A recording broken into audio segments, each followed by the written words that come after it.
మనము వినిన సంగతులను విడిచిపెట్టి కొట్టుకొని పోకుండానట్లు వాటి యందు మరి విశేష జాగ్రత్త కలిగి ఉండవలెను.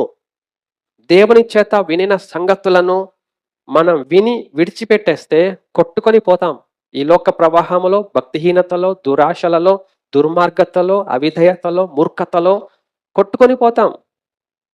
మనకి ఇంక అడ్రస్ ఉండదు, పట్టుకోవడానికి ఉండదు, నిలబడడానికి ఉండదు, తిన్నగా నరకంలో పోయి పడతాం.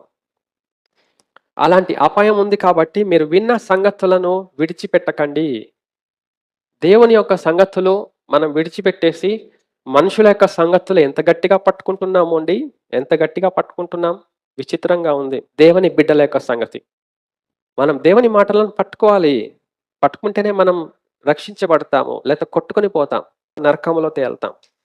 కొట్టుకొని పోకుండా ప్రభునందు భద్రం చేయబడితే పరలోకములో చేర్చబడతాం. అదే ప్రభు మనకు తెలియజేసిన జాగ్రత్త.